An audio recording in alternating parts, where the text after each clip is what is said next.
এই যে সরকার যারা তিনবার নির্বাচিত হয়েছেন, বিশেষ করে শেষ দুটো নির্বাচন, মানে আমি 2024-এর লোকসভা আর 2021-এর বিধানসভা বলছি, এদের অনেক কেন্দ্রে জয় পরাজয়ের নিষ্পত্তি হয়েছে। যে অভিযোগটা ওঠে যে যারা ভোটার নয় তারা ভোট দিয়ে দিয়েছেন। যেমন মৃত ভোটারের সংখ্যাই 20 লক্ষের বেশি, পার্মানেন্টলি ডিসপ্লেসড আছে, খুঁজে পাওয়া যায়নি, স্থানান্তরিত, এদের সংখ্যাটা মিলিয়ে তো 58 লক্ষ হয়েছিল, তারপরে আর 5.5 লক্ষের মতো অ্যাড হয়েছে। তাহলে যখন নির্বাচনের বিজ্ঞপ্তি ঘোষণা হবে, নির্বাচনের কাজ শুরু হবে, আমার ধারণা 90 লক্ষের কাছাকাছি ভোটারের নাম তালিকায় থাকবে না।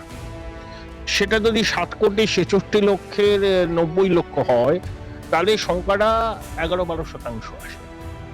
এটা রুটিন এক্সারসাইজ, এটাকে আমি ভূমিকম্প টম্প বলবো না। সাংবিধানিক প্রক্রিয়া, সাংবিধানিক প্রতিষ্ঠান করছে, নির্ভুল শুদ্ধ ভোটার তালিকায় গণতান্ত্রিক নির্বাচন হবে এবং প্রকৃত ভারতীয়রাই, যাদের ভোটাধিকারের বয়স হয়েছে, তারাই ভোট দেবে।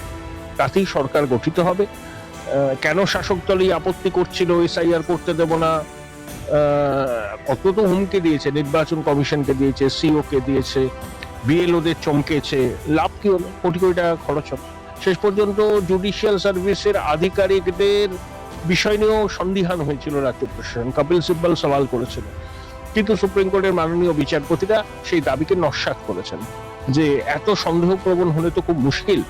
সেসব দিয়ে অনেক প্রতিকূলতা অতিক্রম করে এসআইআরটা কিন্তু হলো, এবং এটা অবশ্যই নির্বাচন কমিশনের সঙ্গে যুক্ত আধিকারিকরা, দক্ষ বিএলওরা, রোল অবজারভাররা, মাইক্রো অবজারভাররা সবাই কাঁধে কাঁধ মিলিয়ে কাজ করে ভীষণ প্রতিকূল অবস্থার মধ্যে এই প্রক্রিয়াটাকে সম্পাদন করেছেন।